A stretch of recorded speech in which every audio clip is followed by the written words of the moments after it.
If you feel like you're still chasing the same goals for quite some time, and you don't feel like you're progressing, then you might need to consider.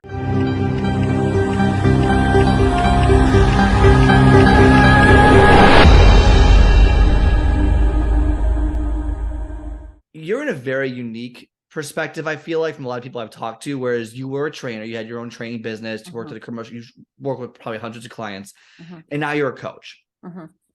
And what is the biggest, so let's say someone's listening to this right now, like, oh my gosh, like I do, I need a trainer. I definitely, I love this. Like, what's the difference between a trainer and coach?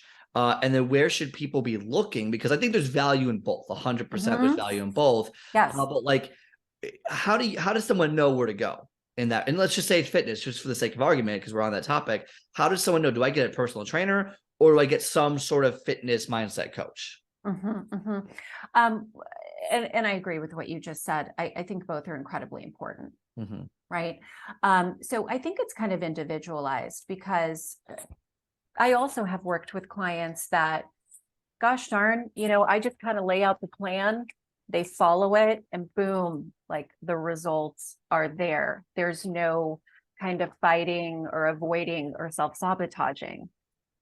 So I would say that if you do your research and you find a reputable trainer and you're consistent with that work, and for some reason or another, you feel like you're avoiding making change in your life, that perhaps your change is rooted in something deeper than, the fitness piece, which is, I recognize very important for people.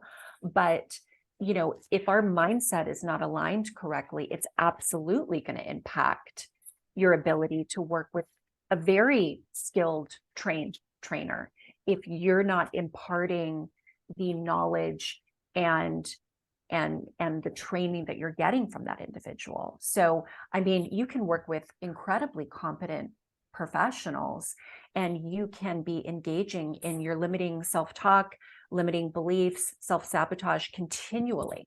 So I think part of that discovery is being honest with yourself. If you feel like you're still chasing the same goals for quite some time, and you don't feel like you're progressing, then you might need to consider that the cause of your not progressing is deeper rooted in your mindset.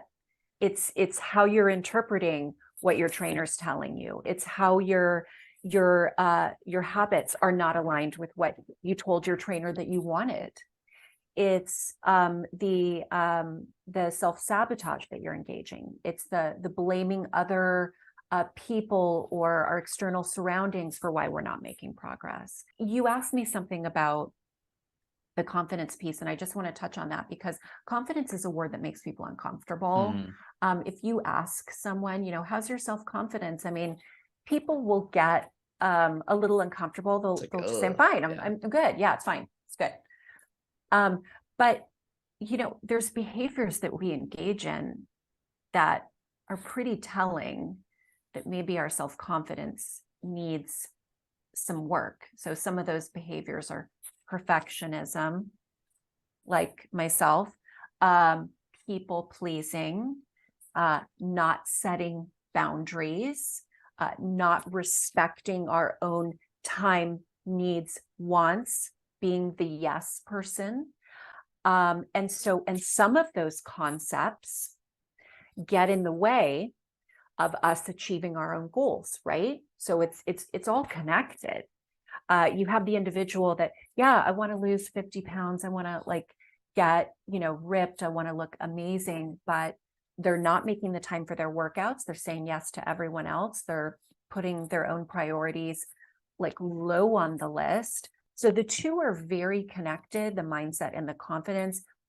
If you have individuals that really want to reach their goals and they find that they're continually stumbling and they're not getting where they want to get, that's a good indicator that they need to look deeper, AKA they need to really take a look and consider that mindset work is likely a tool that they may need to start using to get through some of the personal stuff so they can maximize the trainer that they've hired, right? Yeah.